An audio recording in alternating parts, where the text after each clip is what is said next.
A Deus. Gostaria que você ficasse de pé para que eu pudesse ler um texto da palavra de Deus com os irmãos. Vamos pegar nesta noite em João capítulo 10. Na sua Bíblia, no Evangelho de João. Capítulo 10, a partir do versículo 22.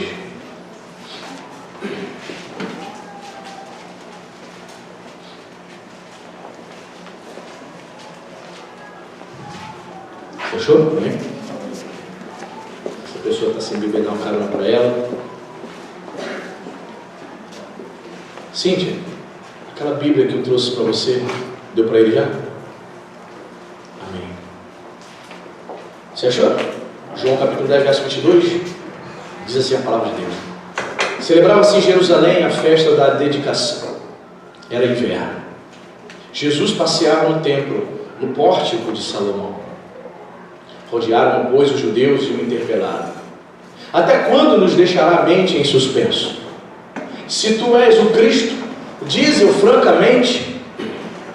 Respondeu-lhe Jesus. Já vos disse e não credes.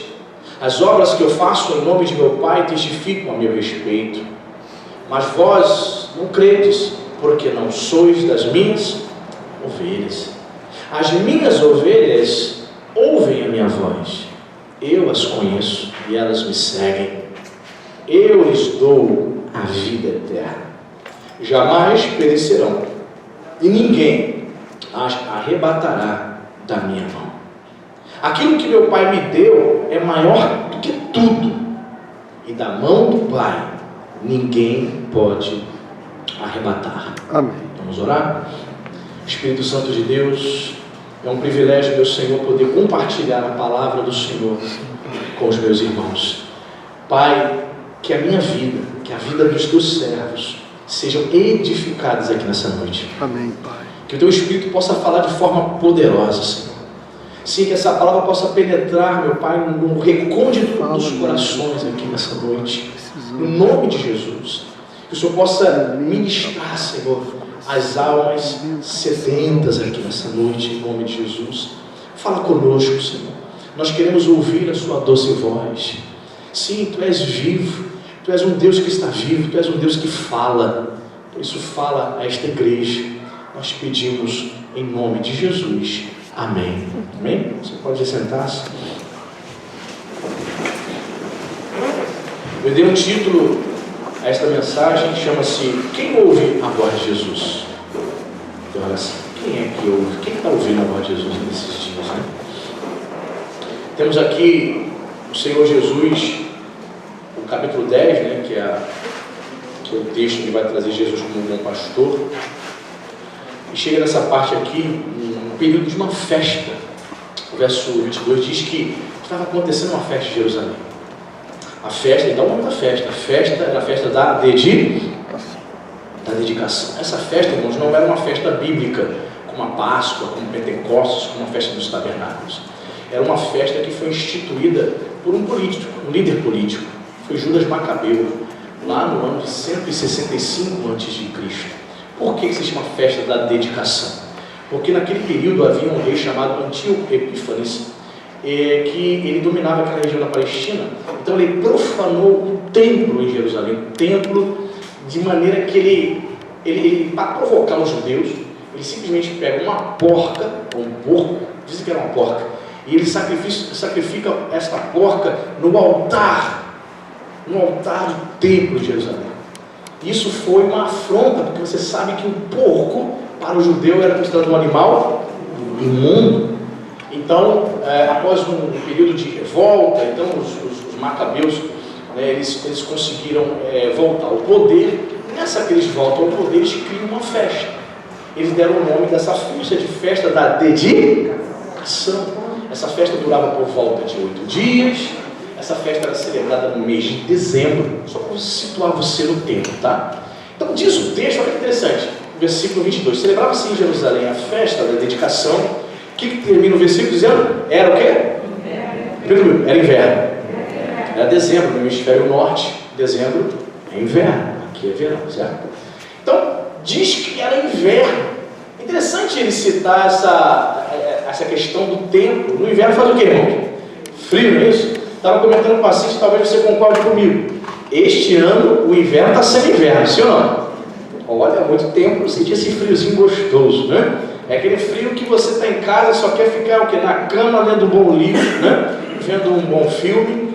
Esse ano o inverno está sendo inverno. Era inverno daquela época. Era inverno na questão da estação, mas eu digo para você, também era inverno espiritualmente falando. Era um tempo de frieza espiritual. Esse texto vai demonstrar isso. Os judeus, em todo o tempo, os judeus fariseus, procurando alguma oportunidade para acusar Jesus de alguma coisa. Eles estavam tramando a morte de Jesus. Era um tempo de inverno, era um tempo de frieza espiritual. Irmãos, nunca se viu tantos evangélicos hoje no Brasil. Mas muitos desses crentes são extremamente frios. Eles frequentam a igreja como se fosse um clube social. Eles não têm vida com Deus, eles não têm compromisso com Deus, eles não estão nem aí se o pastor pagou as contas na segunda-feira, eles não estão nem aí para as almas, eles vêm para a igreja com suas famílias, com suas Bíblias debaixo do braço, e não lembram de evangelizar, de falar do amor de Deus para ninguém. Vivemos um tempo de inverno espiritual. Igrejas famosas na Inglaterra, Escócia, na França, fecharam as portas, se tornaram bares, se tornaram boates. Houve um tempo nos anos 90, você vai lembrar muito bem, que a Igreja Universal, tudo quanto era cinema, tudo quanto era boate, o que eles faziam? Vem para cá, vamos abrir a Igreja Universal. Lembra disso? Nos anos 90, eles fechavam o cinema, fechavam boates e se tornavam a Igreja Universal. Na Europa é o inverso, frieza espiritual. Países com raízes protestantes como a Alemanha, as igrejas frias, ninguém quer saber de Deus. O índice de jovens ateus cresce assustadoramente na Inglaterra e na França. A Europa está morta espiritualmente, morta, precisando urgentemente ressuscitar de um avivamento espiritual. O Brasil está querendo imitar. O Brasil, algumas pessoas dão um giro, dão uma cambalhota no meio do altar, aí eles dizem, o avivamento chegou. Mentira. O verdadeiro avivamento, irmão, é quando você diariamente demonstra fome e desespero para estar na presença de Deus, para ouvir a voz desse Deus. Isso é o verdadeiro avivamento. Estamos vivendo em um período estranho de inverno espiritual. Infelizmente, a maioria dos judeus também estavam vivendo esse período de frieza espiritual. E o texto diz, era inverno. Versículo 23 vai dizer, Jesus fazia o que, irmão, no templo? Repita comigo, Jesus fazia o que no templo? No templo. Interessante, né, irmão?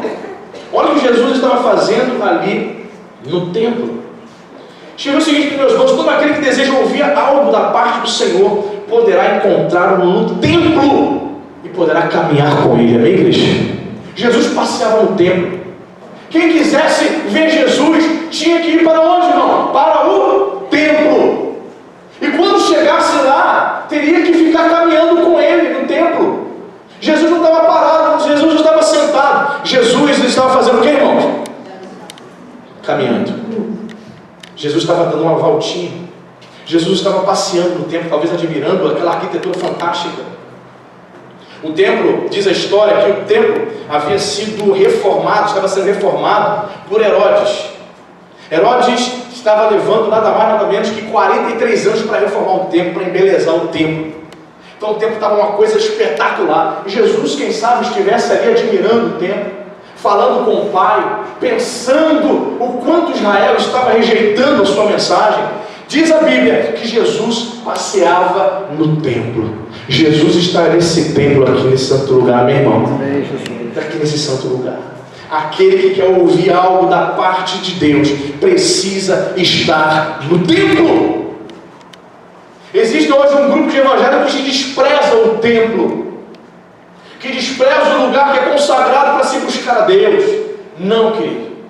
O próprio Cristo, citando Isaías, vai dizer, a minha casa será chamada casa de oração, onde meu povo se reúne para buscar a minha face.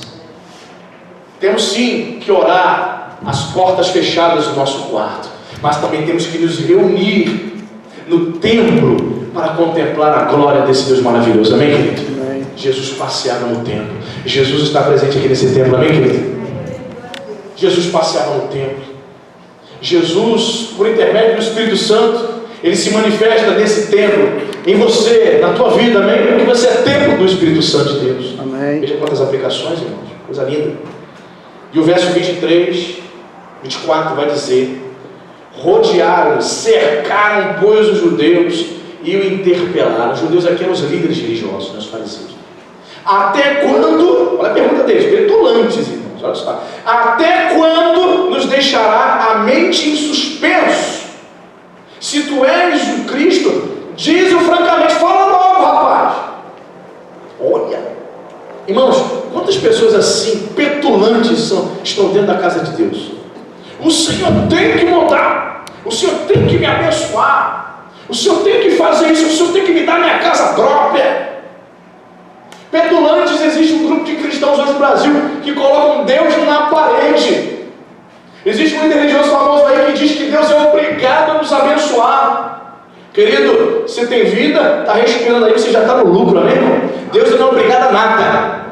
O que Ele tinha que fazer já fez, Ele morreu na cruz do Calvário por você. E tem gente hoje botando Deus na parede. Deus é obrigado, Senhor, me dá, me dá, me dá. Se o Senhor não me der, Senhor, eu saio dessa igreja. Se o Senhor não fizer isso, eu não dou mais dízimo na obra do Senhor. E fica, sabe, colocando Deus na parede, fica fazendo chantagem com Deus. A petulância desses líderes religiosos, né? Diz logo, não deixa a gente nesse suspense, não. Seja mais franco, seja mais claro. Eles ficavam sondando Jesus passeando lá no templo. Eu consigo ver a imagem, consegue trazer na sua mente? Jesus passeando no templo e aqueles hipócritas fariseus só observando. Agora, vamos chegar agora, vamos lá. Aí aquele grupo, 5, 7, 8, 10, cercaram Jesus. Vem cá, é você mesmo? Você que é o Messias? Diz logo, se revela. Infelizmente, irmão, muitos cristãos não conhecem o Deus da Bíblia. Ela conhece a religião. Ela é religiosa. Ela aprendeu algumas coisas na igreja dela, na qual ela nasceu, na qual ela foi criada desde pequenininho. Então ela traz aqueles conceitos, sabe? Aquelas superstições, eu estava falando demais sobre isso. Traz aqueles conceitos equivocados sobre a fé. Então muitas vezes ela não sabe se relacionar com o Senhor. Suas orações são dirigidas como se estivesse dirigindo a um garçom. Deus é obrigado a dar aquilo que ela deseja, a atender os seus caprichos. Querido, em nome de Jesus, Deus continua sendo Deus, amém, irmão? Deus não é nenhuma criança, nenhum garçom para atender os seus caprichos. É por isso que a Bíblia vai dizer, quando nós orarmos, nós devemos dizer: seja feita a tua, tanto assim na terra quanto é a vontade dele que tem que ser feita, não a nossa. Queridos, são tantos sonhos, né, que Deus corta da gente. São tantos alvos, tantas coisas, pastor, sonho. Olha, pastor, eu tenho tantos planos para a minha vida, para o meu filho, para o meu marido, para o meu casamento, para a minha esposa. Eu tenho planos de fazer isso, tenho plano de ir embora, de viajar para tal lugar. Pastor, eu quero me aposentar, meter o pé, eu quero ir embora do Brasil, eu quero morar na Europa, eu quero morar em Miami, eu quero ir para os Estados Unidos. Nós temos tantos planos, irmãos, e nós nem sabemos se amanhã você vai acordar vivo.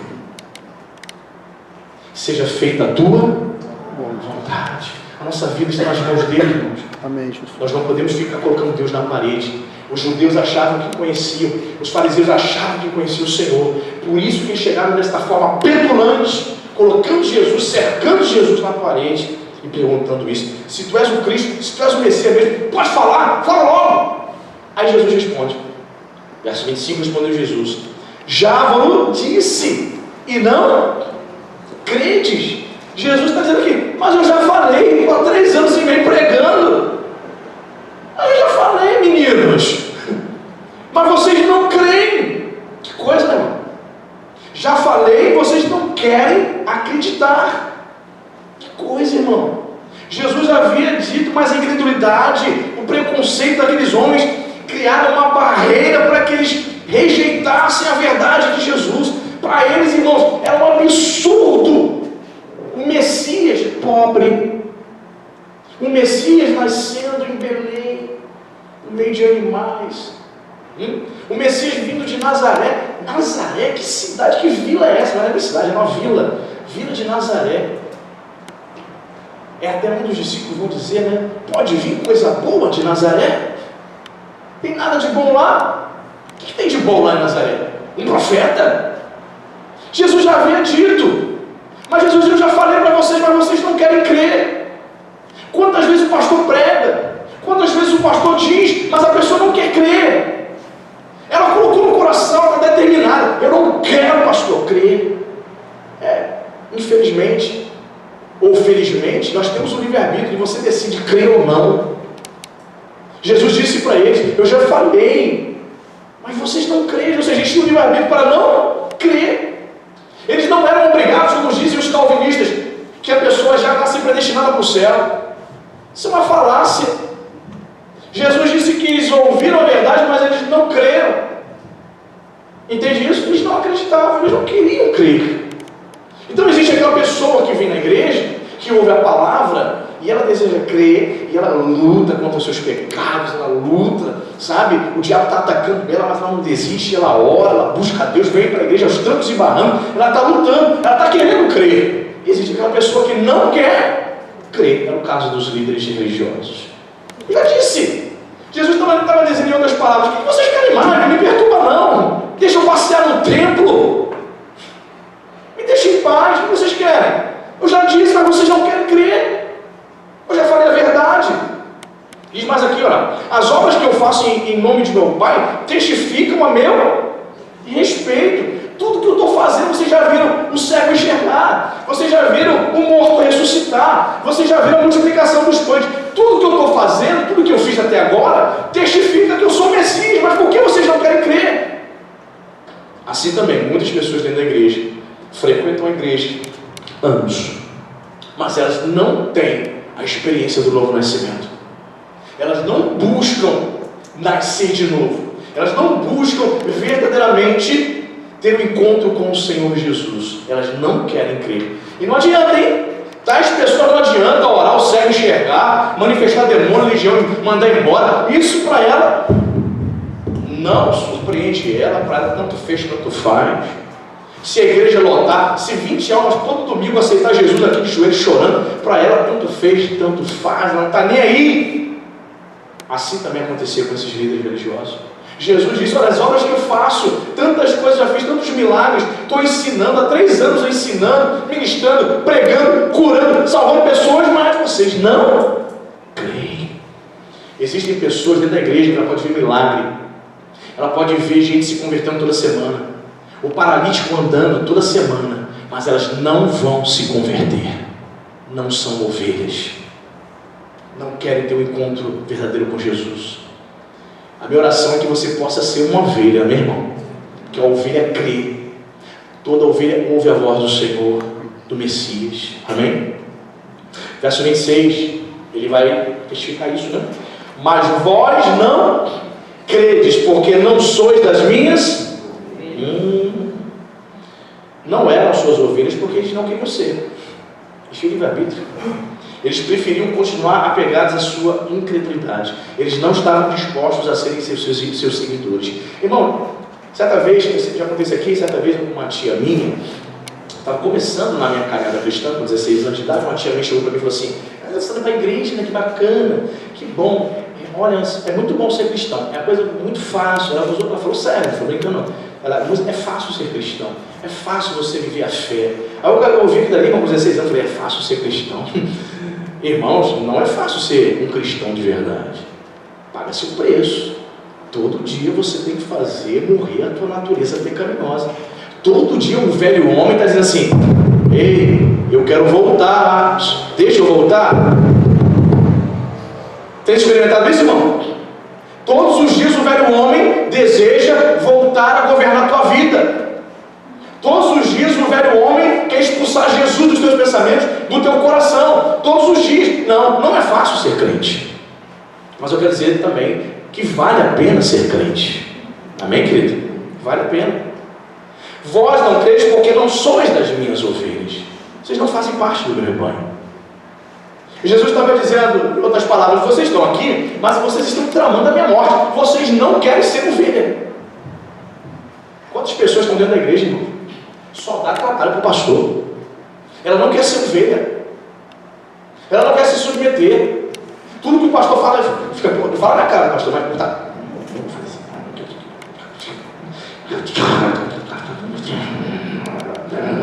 Aí vai para casa, vai no carro conversando. Quando o pastor falou, quer dizer que o que ele falou, concorda.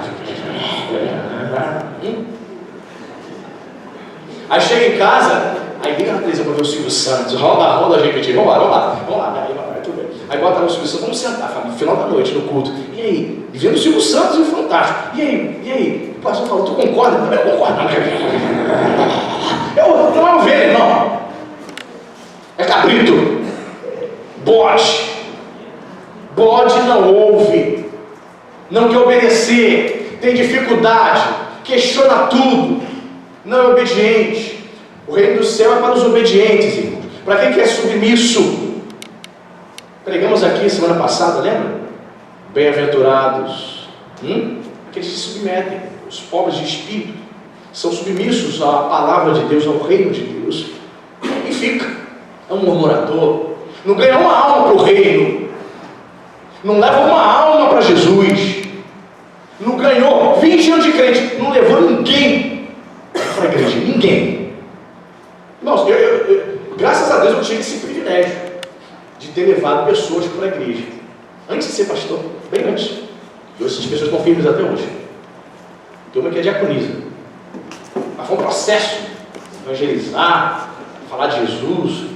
Essa moça trabalhava comigo, evangelizando todo dia, falando do amor de Deus, E ela foi crescendo espiritualmente, glória a Deus. Hoje, uma família constituída, diaconisa lá na igreja dela.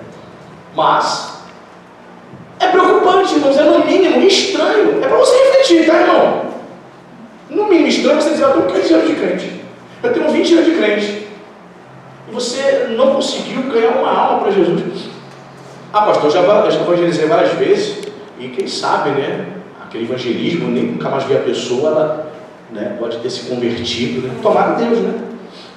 Mas é muito importante, e Deus quer isso, que nós evangelizemos, falemos do amor dele, que nós tragamos essas pessoas para a igreja, que venhamos a discipular, cuidar dela, e você vê ela crescendo espiritualmente. Você ganha uma pessoa para Cristo, assim como Paulo ganhou Timóteo. Por isso que Paulo falava, meu filho Timóteo, meu filho na fé. Timóteo era um pastor que Paulo havia ganho ainda na adolescência. Paulo cuidou dele. Paulo viu Timóteo crescendo ao ponto de se tornar um pastor. Isso aí, irmão, não tem preço. Isso é fantástico. Você tem esse privilégio. Então como é que isso vai acontecer na tua vida? Se você tem que abrir a boca, amém, irmão? Você tem que ganhar almas para o reino. Chamar, convidar teu vizinho. Você tem que convidar seu parente. Fale do amor de Deus. Amém, irmão? São as 3 pessoas que vão trazer. Meu Deus. Mas vós não credes, porque não sois das minhas ovelhas. Então a ovelha crê. Aprendemos aqui com esse versículo aqui 26, né? Que a ovelha crê, aquele que não é ovelha não crê. E esse crer, quando você vai estudar teologia, você começa a aprender a estudar os evangelhos de forma distinta. A teologia joanina, ela trabalha muito com o verbo crer, no grego pisteu. E esse crer não é apenas uma crença. Eu acredito que Deus exista. Essa crença superficial, como a maioria das pessoas que não conhecem o Senhor dizem, eu acredito em Deus. Se você chegar agora num bar e perguntar, você acredita em Deus? A maioria das pessoas vão dizer sim. Mas essa crença que João está tratando na sua teologia, o verbo crer aqui, não trata desta crença superficial de um camarada que não está servindo a Jesus, mas ele acredita que Deus existe. Essa crença aqui refere-se àquele que segue, aquele que se torna discípulo. Então Jesus está nos ensinando aqui que somente aquele que é ovelha, somente aquele que é discípulo, aquele que torna-se um seguidor, que abre mão da sua própria vida para seguir a Jesus, somente este que é a ovelha. Quem está entendendo? Então o crer na teologia joanina refere-se a um compromisso de ser discípulo, de abrir mão da sua própria vida, das suas vontades, dos seus desejos, para submeter-se à palavra de Deus, ao Messias, ao Cristo ressurreto. Amém? Verso 27, ele continua desenvolvendo aqui o seu ensinamento. As minhas ovelhas ouvem a minha voz, olha só, eu as conheço e elas, viu o que acontece aqui? 3 coisas acontecem aqui, no verso 27. Ele está dizendo que as minhas ovelhas ouvem. O que significa? Aquele que é ovelha obedece. Quem tem dificuldade de obedecer, não é ovelha. A gente fez um teste aqui, não foi? Em tom de brincadeira, mas a gente vai pescando as coisas, né? Eu falei, não olha para ele. Quando a gente diz não faz, a tentação. Não olha. Não olha para a luz piscando, todo mundo. Com dificuldade, até num tom assim informal, temos dificuldade para obedecer. É por isso que você vê a maioria dos crentes com grande dificuldade para obedecer a palavra de Deus, não conseguindo praticar a palavra de Deus. Então Jesus está no primeiro momento aqui, está dizendo, as minhas ovelhas, elas ouvem. A primeira característica da ovelha é obedecer. Ah, pastor, eu tenho dificuldade, não estou nem a ele, se exploda. Nem a ovelha não. Segunda característica, o segundo fato que Jesus traz aqui, ele diz, eu as conheço. Eu as conheço.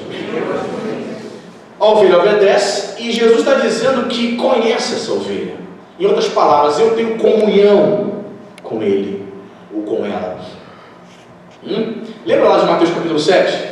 Naquele grande dia, muitos dirão, Senhor, Senhor, mas eu vos direi, não os conheço. Esse conhecer refere-se a ter intimidade, a ter relacionamento.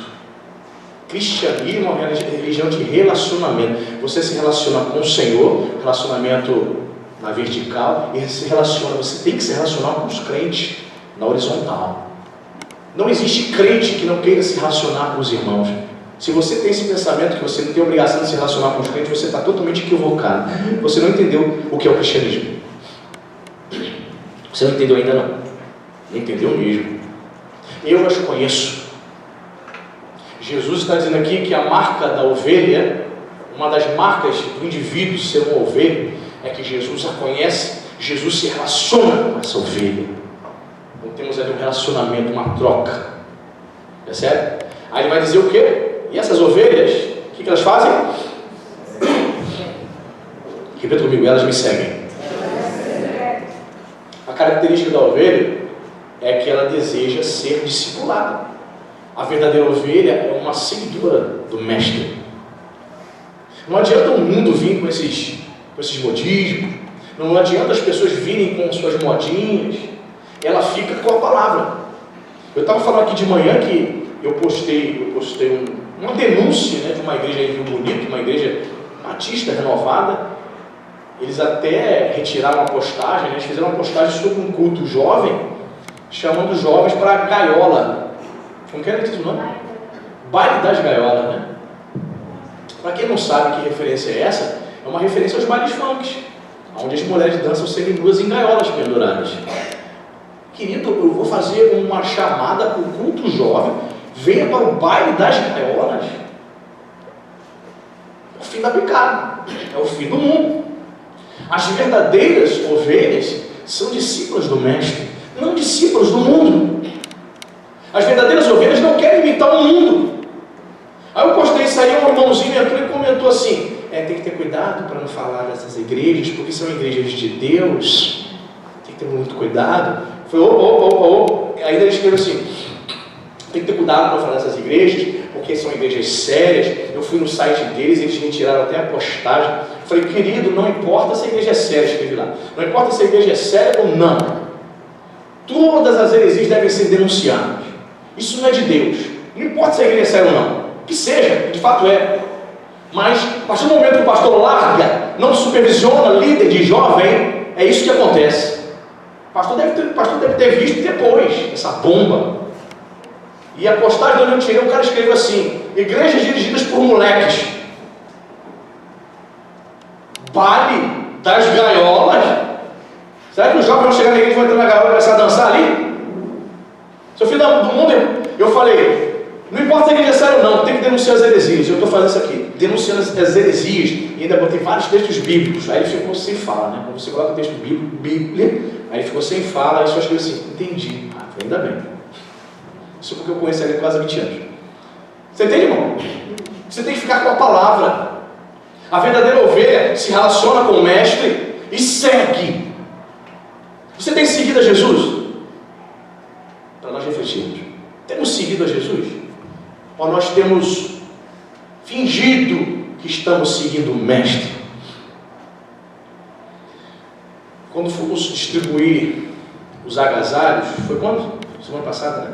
Que dia? Sexta-feira passada. Eu fui com os jovens, com alguns irmãos, vamos distribuir para os moradores de rua os agasalhos, os edredons, os irmãos do lado. Aí ficou eu e o Lincoln conversando com um morador de rua. Irmão, você não dizia, né, Lincoln? Cara, todo bonitinho, tudo arrumadinho. Você não dizia que era morador de rua. Ele mesmo brincava com essa situação. Ele me dizendo que as pessoas falavam, você é morador de rua? Arrumadinho dessa forma? Não. Limpinho. Sabe quem está na rua? Aí ele começou a falar, daqui a pouco começou a falar da palavra. Eu falei, eu sou crente, sou evangélico da Assembleia de Deus. Eu falei, mas o seu irmão está morando na rua. É porque eu me separei, me divorciei e agredi minha mulher, né? Ela me denunciou na delegacia, não posso chegar a tantos metros dela. Então a minha casa vale 300 mil reais aqui em Araruama, eu não posso sequer voltar para minha casa, mas eu estou aqui esperando em Deus. Eu falei, meu amado, Deus tem propósito na tua vida, querido, não se permita isso. E ele falando a palavra de Deus, ele falando. Aí ele falou, você está vendo aquele outro ali? Aí tinha outro, o outro já estava dando uma fumaça, né?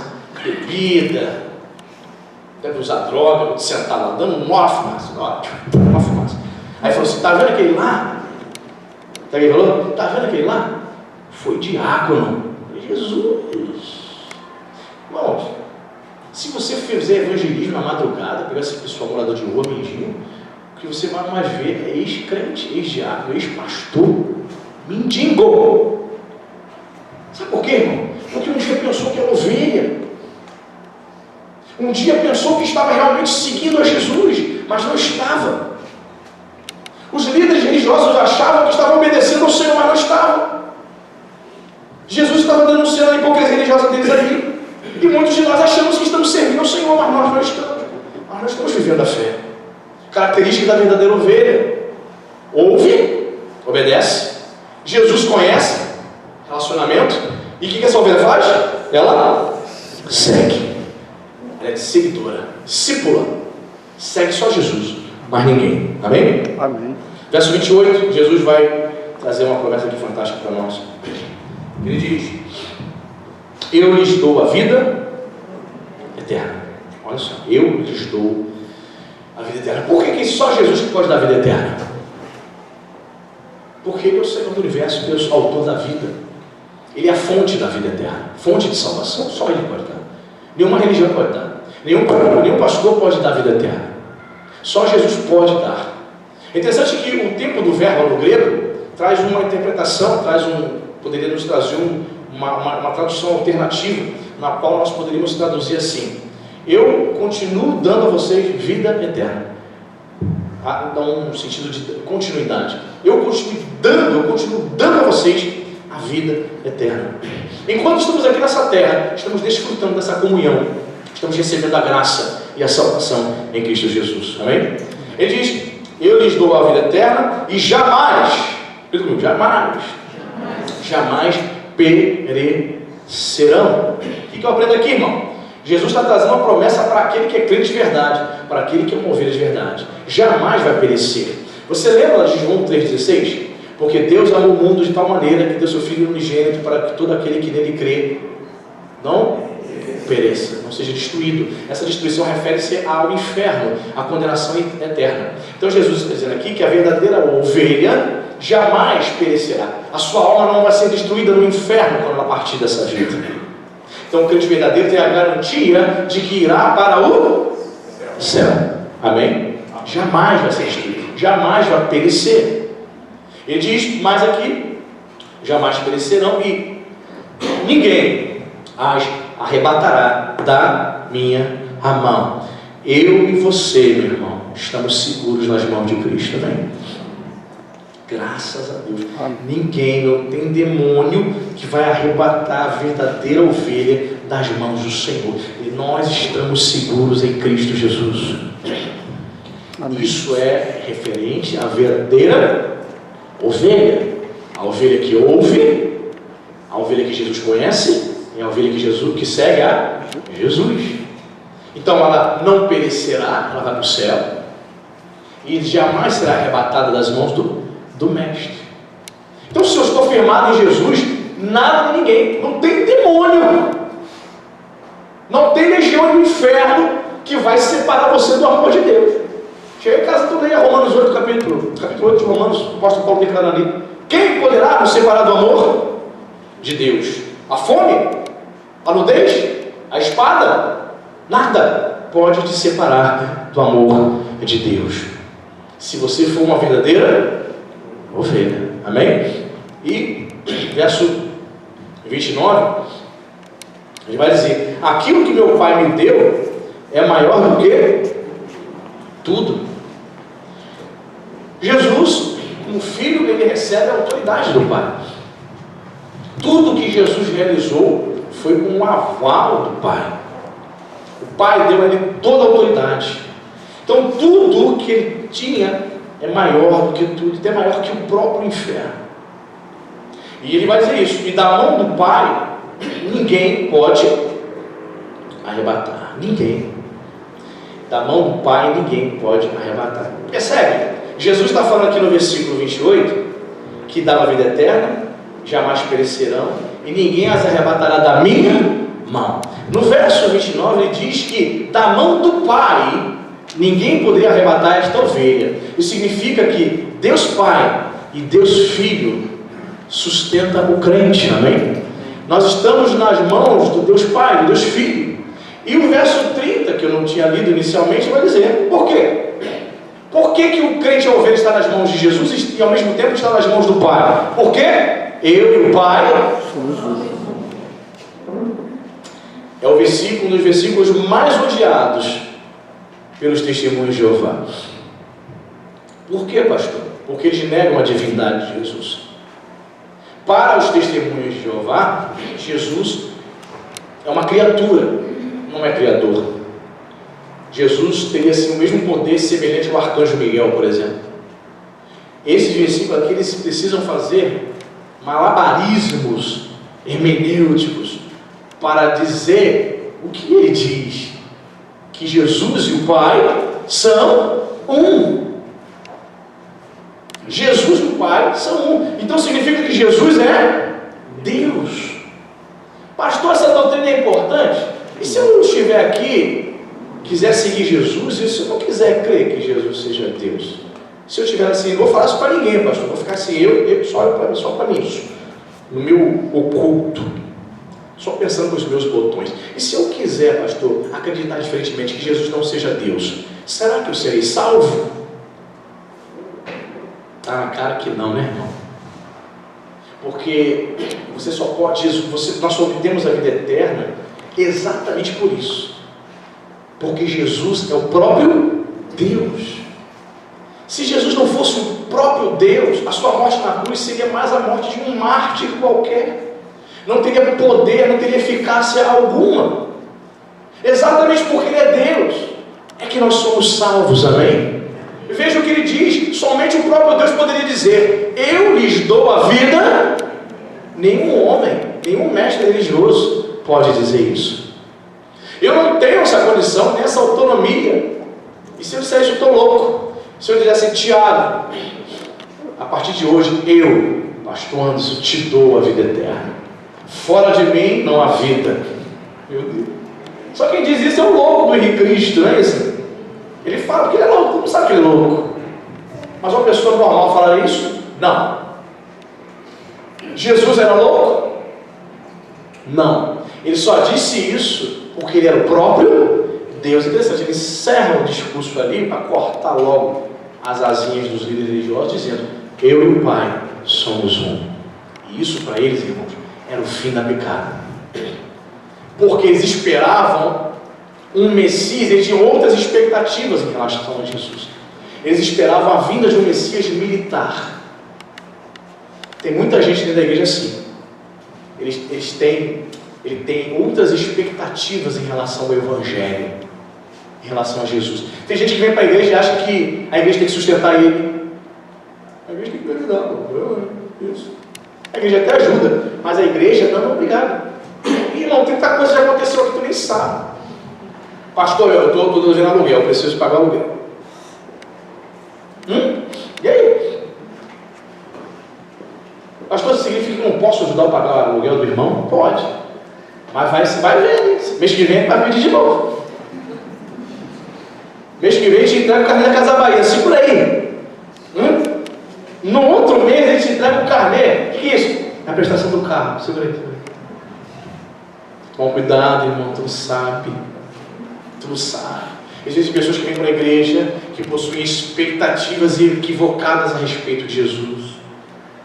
Os líderes religiosos esperavam que Jesus fosse libertá-los dos romanos.